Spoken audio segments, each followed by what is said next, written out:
To the channel Acharya Online. Please subscribe the channel and press the bell icon. नमस्कार भैया बहनों, हिंदी की कक्षा में आपका स्वागत है। भैया बहन, आज हम लोग जो पाठ पढ़ने जा रहे हैं उसका संबंध हमारी राष्ट्रीय भावना से है। आज हम लोग अपने देश भारतवर्ष की विशेषताओं को तो जानेंगे ही, साथ ही साथ इसकी स्थितियों पर विचार भी करेंगे। सबसे पहले हम लोग शब्दार्थ को देखेंगे। हिरक, हिरक का अर्थ है हीरा। मधुमेह, मधुमेह का अर्थ है आनंदमय। घोष, घोष शब्द का अर्थ है आवाज। अरुण, अरुण का अर्थ है हल्का लाल रंग का प्रकाश पुंज। अवशेष, इसका अर्थ है बचा हुआ। और प्रसार, इसका अर्थ है फैलाव। तो अब हम लोग अपने पाठ भारतवर्ष पर आएंगे। महाकवि जयशंकर प्रसाद जी ने लिखा है, हिमालय के आंगन में उसे प्रथम किरणों का दे उपहार। हिमालय के आंगन में उसे प्रथम किरणों का दे उपहार। उषा ने हंस अभिनंदन किया और पहनाया तिलक हार। उषा ने हंस अभिनंदन किया और पहनाया तिलक हार। इसका अर्थ यह हुआ कि हिमालय के आंगन में, अर्थात भारत देश हिमालय की गोद में बसा है, और जब सूर्योदय होता है तो सूर्य की लालिमा से पूरी प्रकृति मुस्कुरा उठती है। सूर्य का प्रकाश पड़ने से हिमालय का जो बर्फीला क्षेत्र है वह हीरे की भांति चमकने लगता है। तो ऐसा लगता है वह भारत माता का श्रृंगार कर रहा है, उसे संवार रहा है। जयशंकर प्रसाद की यह कविता पूर्णतः राष्ट्रीय भावना से उत्प्रोत है और इसमें इन्होंने भारत की प्राकृतिक सुषमा का वर्णन किया है। संक्षेप में हम कह सकते हैं कि भारत में जो भोर का दृश्य होता है, जो सुबह का दृश्य होता है, वह बड़ा ही मनोहारी होता है। अब हम लोग अपने देश की प्राचीनता पर विचार करेंगे। संस्कृत के महाकवि कालिदास और हिंदी की कवि जयशंकर प्रसाद जी ने, दोनों ने अपने देश भारत की सभ्यता और संस्कृति को महान माना है। सभ्यता और संस्कृति की दृष्टि से अपना देश जो है वह पुरातन देश है। ऋग्वेद भारत का प्राचीनतम ग्रंथ है और इसके आधार पर यह कहा जाता है कि 7 नदियों वाला देश सप्त सिंधु, जिसमें आज पंजाब और हरियाणा का क्षेत्र आता है, इस सप्त सिंधु वाले प्रदेश में ऋषि मुनियों ने वेद की रचना की। अब वेद की रचना यही हुई और यहीं से ज्ञान का प्रकाश पूरे विश्व में फैला। सभ्यता और संस्कृति का विकास यहाँ हुआ। यहाँ के लोग सभ्य हुए, संस्कार हुए, इसी कारण वे आर्य कहलाए और अपने संस्कारों को उन्होंने पूरे विश्व में फैलाया। उत्तर, दक्षिण, पूर्व और पश्चिम सभी क्षेत्रों में भारत का विस्तार होने लगा और इस तरह भारत अपने देश का एक विराट स्वरूप हमारे सामने आया।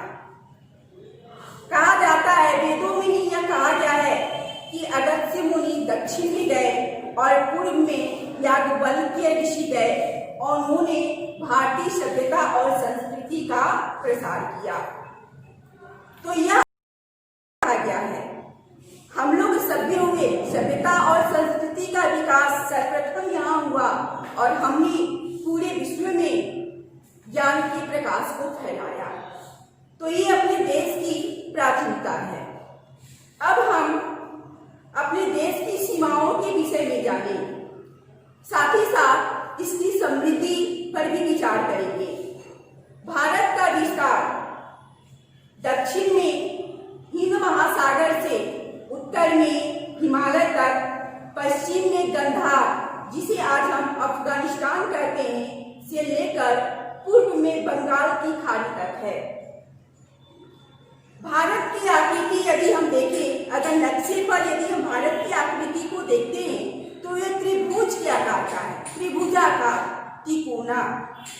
ऐसा लगता है जैसे ये तने हुए धनुष और बाण का चित्र है।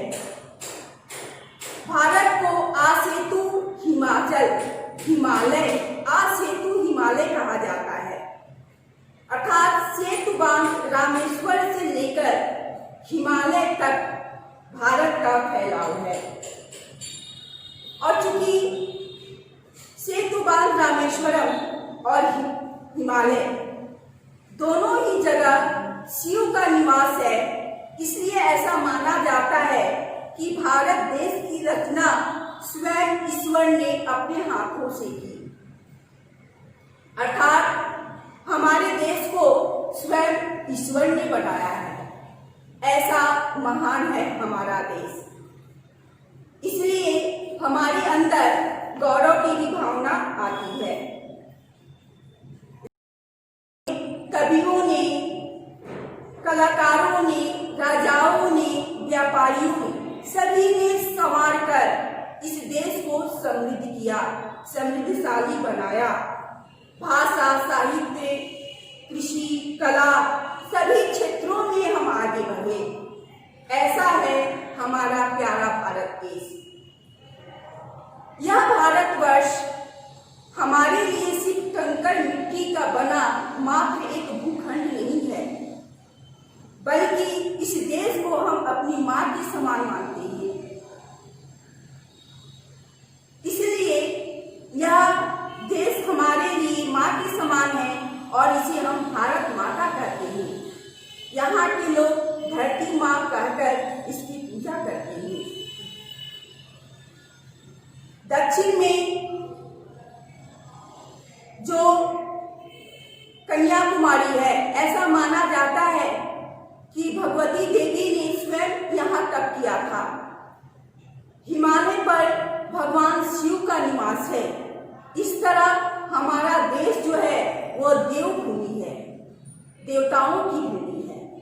तो ऐसे भारतवर्ष पर सभी ने इसकी मान और प्रतिष्ठा को मिटाना चाहा। सबसे पहले ईसा पूर्व 326 में यूनान का सिकंदर हमारे देश पर आक्रमण किया।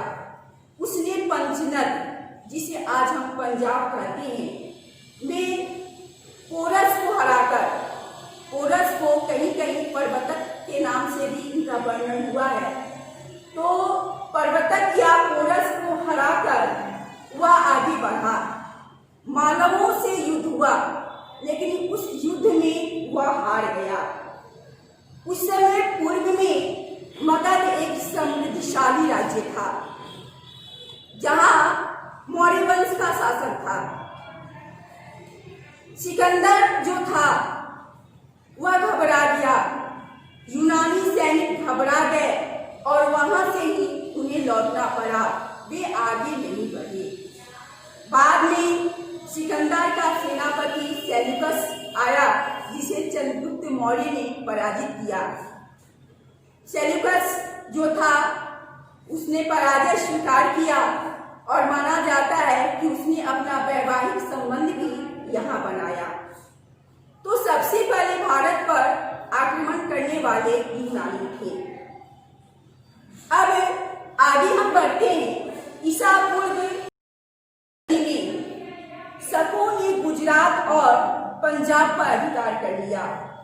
वे आगे बढ़ते हुए तक आ गए, लेकिन उज्जैन के राजा विक्रमादित्य ने उन्हें हरा दिया।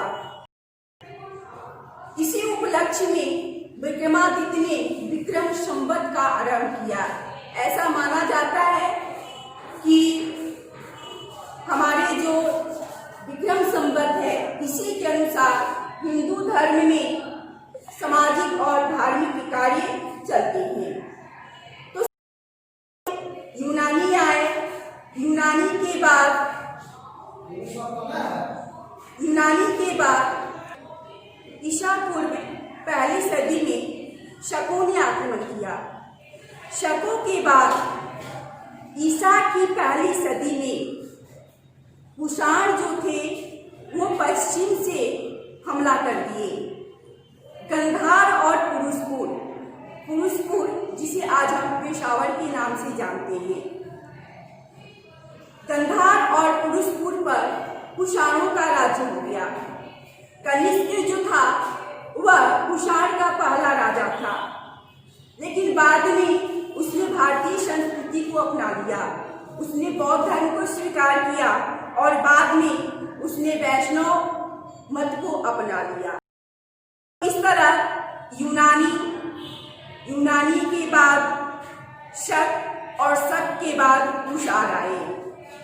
अब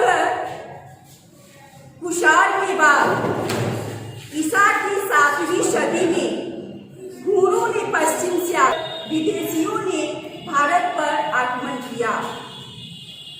यवन, शक, कुषाण और हुन, ये चारों आक्रमणकारी आए, आक्रमण किया, लेकिन अंतोगत्वा उन्होंने भारतीय धर्म और संस्कृति को अपना लिया, यहाँ की सभ्यता और संस्कृति को अपनाया और वे पूर्णतः भारतीय बन गए। अर्थात हमने उनको अपने में आत्मसात कर लिया। अब हम थोड़ा सा आगे बढ़ते हैं। 8वीं सदी से जो आक्रमण हुआ वह मुसलमानों का हुआ। 8वीं सदी में मोहम्मद बिन कासिम ने सिंध पर हमला किया और सिंध पर अरबी मुसलमानों का कब्जा हो गया। 10 मोहम्मद गजनवी ने हमला किया और उसने सोमनाथ को लूटा।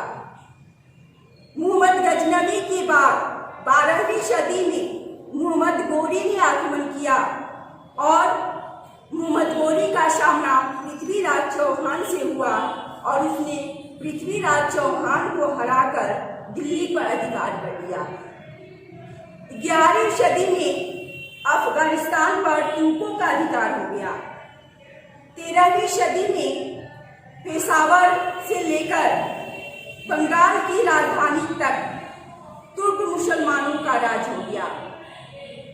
इस तरह अफगानिस्तान, जिसका प्राचीन नाम गंधार है, जो पहले भारत का अंग था, अब वह भारत की सीमा से अलग होकर एक नया राज्य, एक नया देश बन गया। उसने एक नए मजहब को अपना लिया और इस तरह वह भाग हमारे देश से कट गया। 13वीं सदी से लेकर 18वीं सदी तक तुर्कों, पठानों, मुगलों का कठोर शासन रहा। यहाँ के लोग उनके भय से अपने धर्म को, हिंदू धर्म को छोड़ दिए और उन्होंने इस्लाम धर्म को अपना लिया। लेकिन इसके बावजूद हमारे देश का अस्तित्व मिटा नहीं, हम टूटे नहीं। भले ही कुछ भाग हमसे कट गया, लेकिन हम बने रहे। 17वीं सदी के मध्य में अंग्रेजों का आगमन शुरू हुआ और कहा जा सकता है कि सदी तक उन्होंने भारत को अपने अधिकार में ले लिया। हम अंग्रेजों के गुलाम बन गए, लेकिन हम हारे नहीं। हमने अपनी कमजोरियों को पहचाना और हम उनसे लड़े और हमने हारे। लेकिन आजादी पाने के बाद भी एक अफसोस रह गया और वह था भारत का एक भाग फिर हमसे कट गया।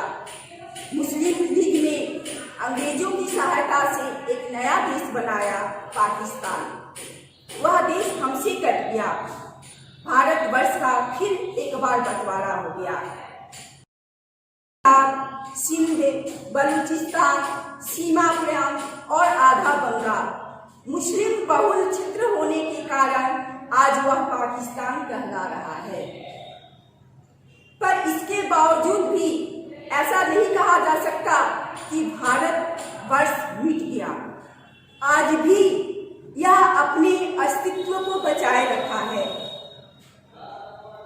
अखंड भारत नहीं रहा, लेकिन खंड भारत है और पुनः हम अपने पुराने गौरव की तरफ बढ़ रहे हैं।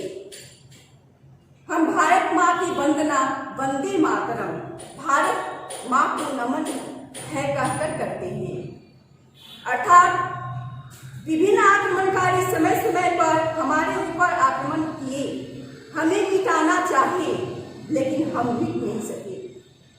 हमारी विशेषताएं, हमारी एकता, हमारी भावनाएं एक दूसरे से जुड़ी रही और हम अपने देश, अभी हम अगर विश्व के इतिहास को देखें तो बहुत सारे ऐसे देश रहे जिनका नामो निशान मिट गया, आज कहीं नाम। भारत पे भी बहुत आक्रमण हुए, लेकिन हमने अपने अस्तित्व को बचाए रखा। यह हमारे देशवासियों की भावना थी, राष्ट्रीय भावना थी। अतः भैया बहन, हमें भी इस राष्ट्रीय भावना को आज भी जीवित रखना है। आपके हाथों में ही देश का कमान है, बागडोर है, आपको ही देश को संभालना है। इसलिए हमारे ऊपर कोई भी यदि आंख उठाकर देखेगा तो हम यह प्रण कर ले कि हम उसका मुंह तोड़ जवाब देंगे और अपने देश की मान और प्रतिष्ठा को बचाए रखेंगे। धन्यवाद।